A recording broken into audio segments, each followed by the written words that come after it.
सुमन पांडे का नमस्कार। आज की क्लास में, क्योंकि पिछले क्लास में एक न्यूमेरिकल का कमेंट बॉक्स में न्यूमेरिकल आया था, तो आज की क्लास में हम पहले उस न्यूमेरिकल को हल करेंगे। मुझे उम्मीद है कि पिछली सारी क्लासों को आपने बढ़िया से देखा होगा, बढ़िया से समझा होगा। आज हम पहले एक न्यूमेरिकल कर लेते हैं, कमेंट बॉक्स का एक न्यूमेरिकल कर लेते हैं। कोई करके था, मुझे याद नहीं है, तो पहले का इस न्यूमेरिकल को हल कर देते हैं, फिर अगले टॉपिक के बारे में बात करेंगे। आपको पता होगा शायद क्या हम रिक्तियाँ पढ़ाने वाले हैं, तो पहले क्वेश्चंस को सॉल्व कर लेते हैं, फिर आगे चलते हैं। ठीक, क्वेश्चन है, एक तत्व फलक केंद्रित धनी मतलब FCC संरचना में 200 pm कोर के साथ क्रिस्टलीकृत होता है। इस तत्व के 300 ग्राम में 36 × 10⁻23 परमाणु उपस्थित हों तो इसके घनत्व की गणना करें। आसान क्वेश्चन है, ध्यान से बस देखना है आपको। पहला काम वही करना है जैसे मैंने आपको न्यूमेरिकल करने का ट्रिक बताया है। क्या करना है भाई, तो आपको देखना है पहली लाइन में क्या लिखा है, फलक केंद्रित घनीय FCC है। FCC है तो आपको याद होगा कि FCC के लिए Z बराबर कितना होता है, क्या, पहला क्वेश्चन, पहले टेस्ट।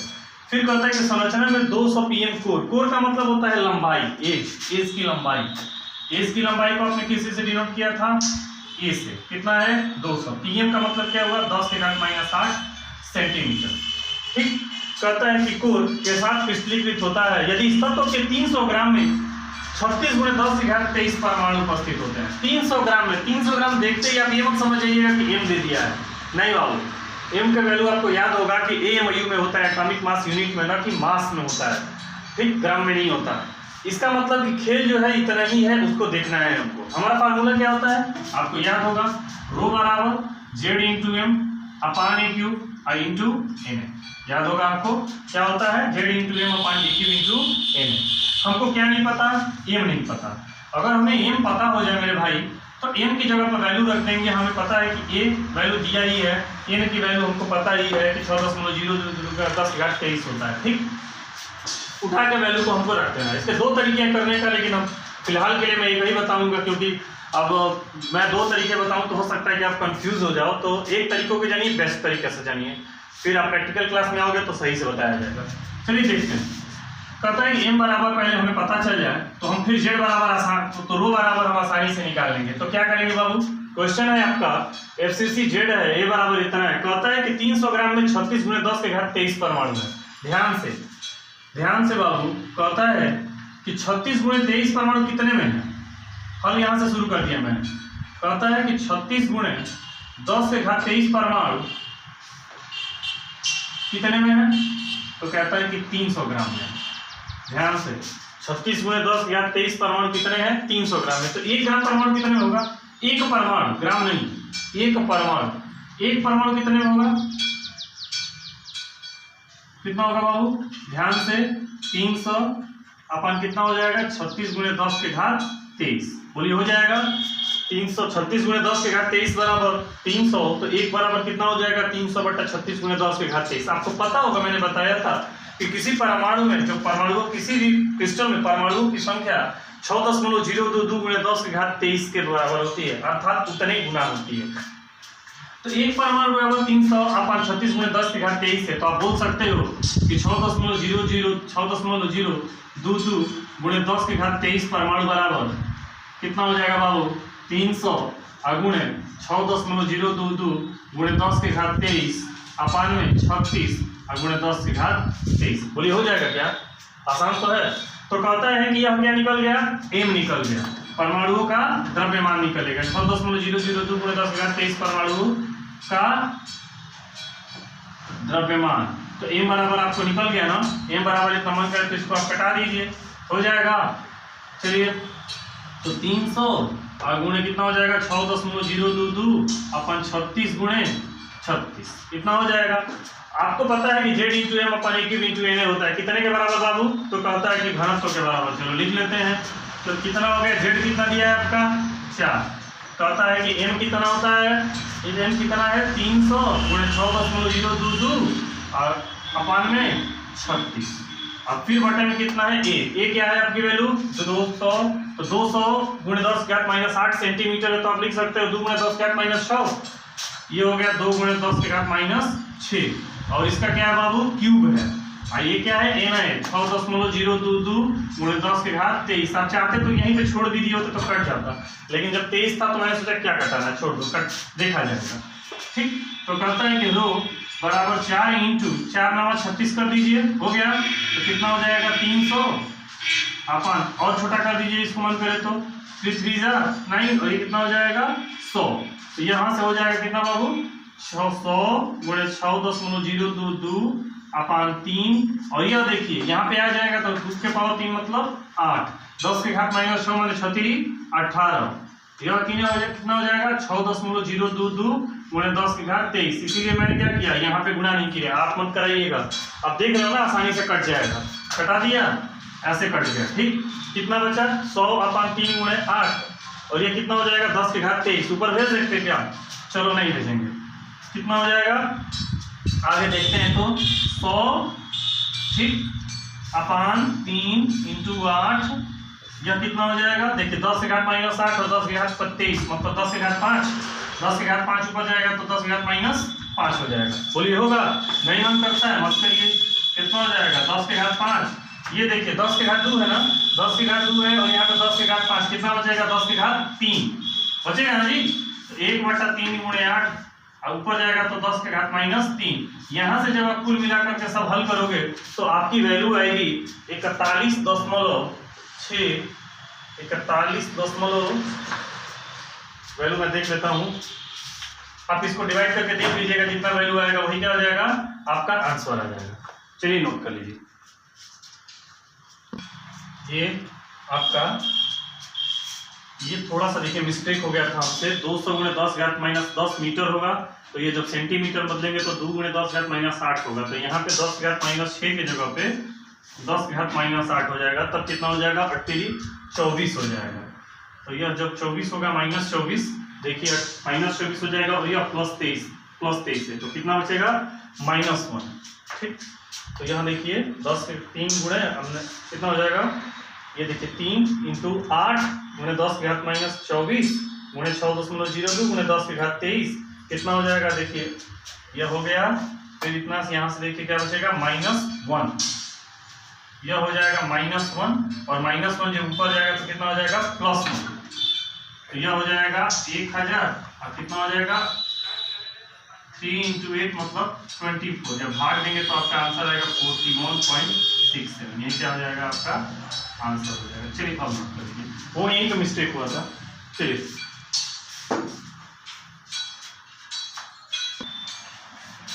अब हम बात करते हैं रिक्तियों के बारे में।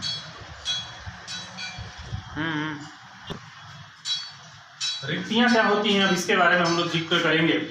रिक्तियां किसे कहते हैं, मैंने आपको याद होगा कि परसों की क्लास में बताया था कि अगर कोई सॉलिड है तो सॉलिड में कोई ना कोई खाली स्थान, कितना भी आपको उसको स्थिर बनाइए, कितना भी क्रिस्टल वो स्थिर बनता है, उसमें कुछ ना दोष हो जाता है।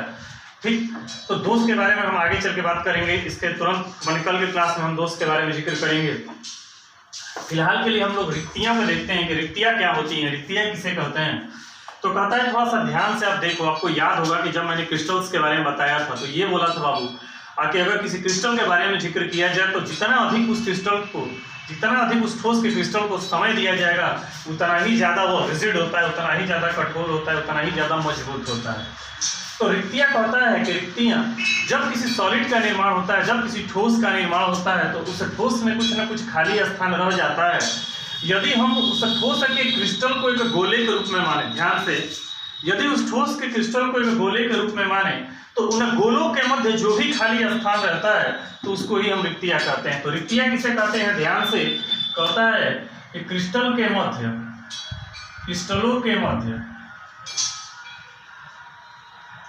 जो भी खाली स्थान पाया जाता है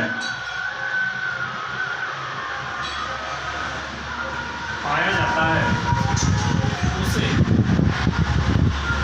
रिक्तियां कहते हैं।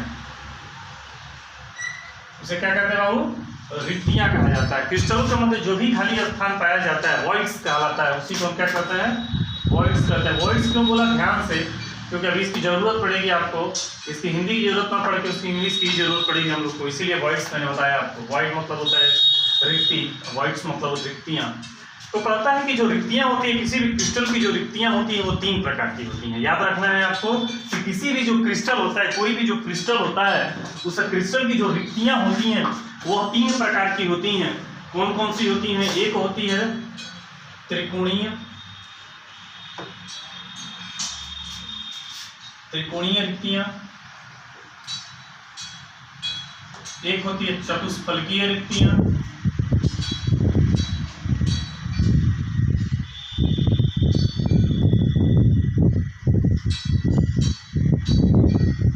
एक होती है अष्टफलकीय रिक्तियां।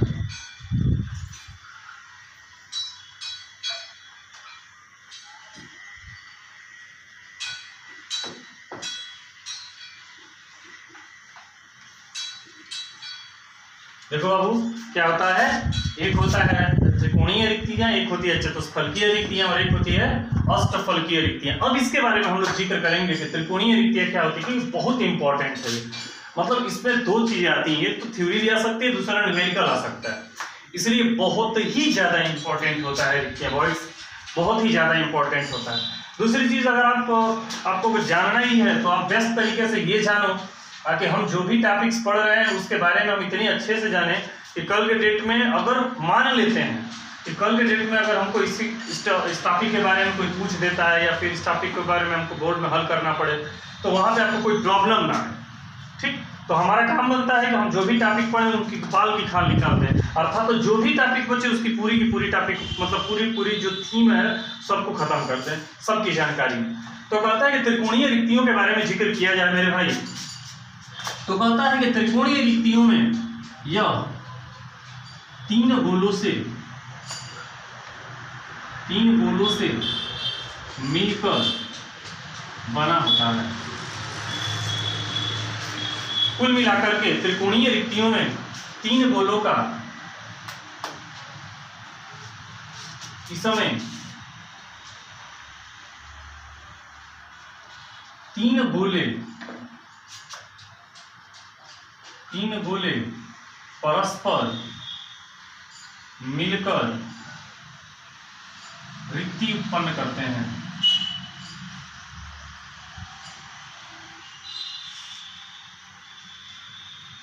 या फिर यूं कह सकते हैं कि 3 गोलों के मध्य जो भी रिक्तियां उत्पन्न होती हैं उसे हम त्रिकोणीय रिक्तियां कहते हैं। ध्यान से, 3 गोलों के मध्य जो भी रिक्तियां उत्पन्न होती हैं उसे हम त्रिकोणीय रिक्तियां कहते हैं।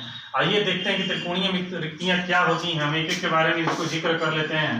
कहता है कि ध्यान से बाबू,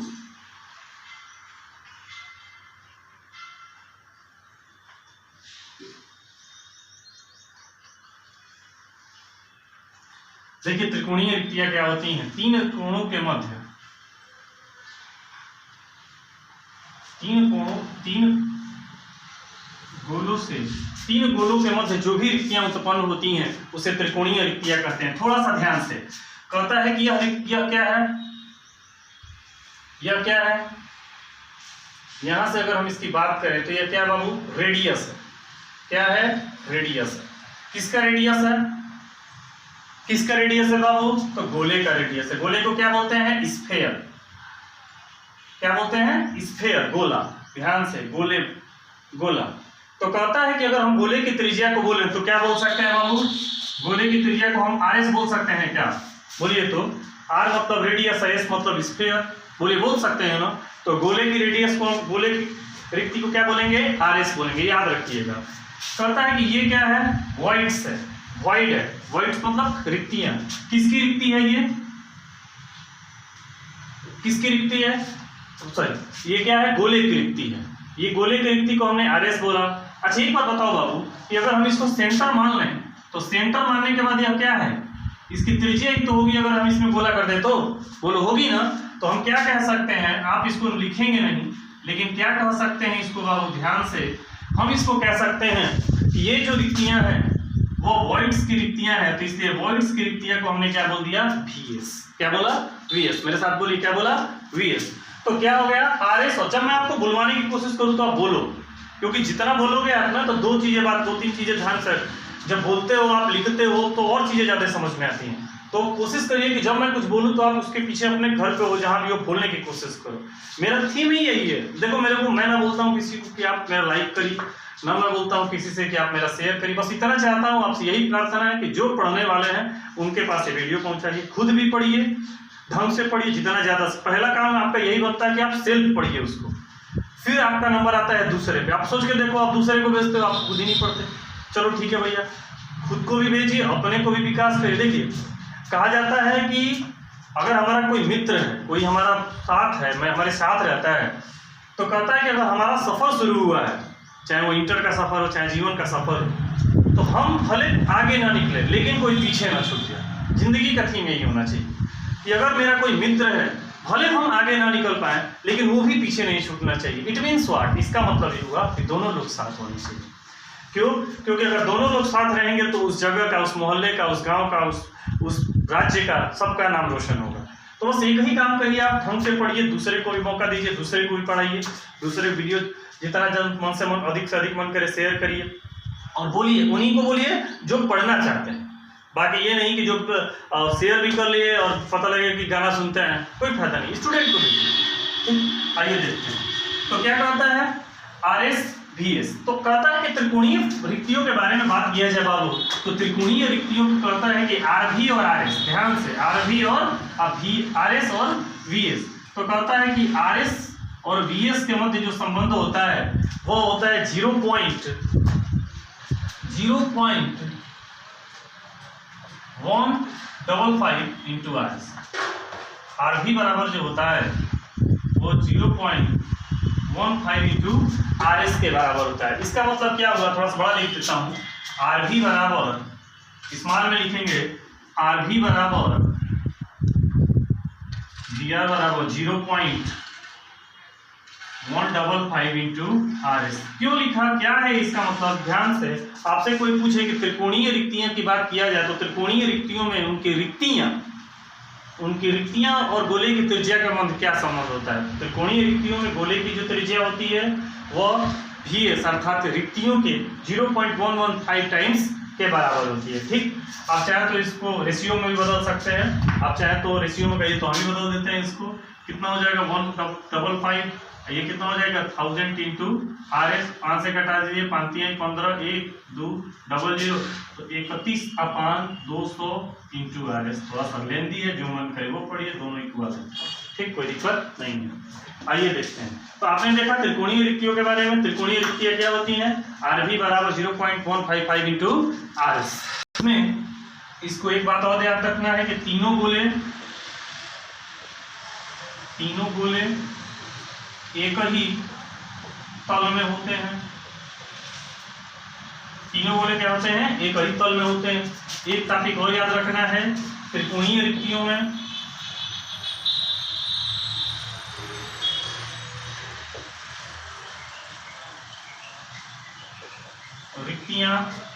रिक्तियों में 8 त्रिकोणीय रिक्तियों में 8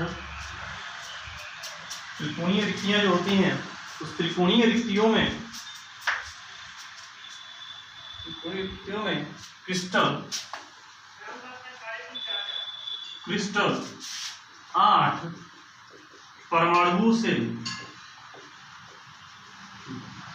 मिलकर बना होता है। इतनी बात याद रखनी। ठीक, तो त्रिकोणीय रिक्तियों के बारे में आपने जाना। आज के वीडियो में हमने जाना, एक न्यूमेरिकल को सीखा, फिर हमने रिक्तियों के बारे में सीखा। रिक्तियों के बारे में हमने जाना कि रिक्तियां कितनी प्रकार की होती हैं। फिर हम जानेंगे, कल के वीडियो में हम जानेंगे कि चतुष्फलकीय रिक्तियां क्या होती हैं और अष्टफलकीय रिक्तियां क्या होती हैं। मुझे उम्मीद है कि आप घर पे मन लगा के पढ़ रहे होंगे। लॉकडाउन जितने दिनों तक बढ़ रहा है, आप मन से पढ़ेंगे। ठीक, थैंक यू सो मच। आप सभी को अंशुमान पांडे का पुनः नमस्कार।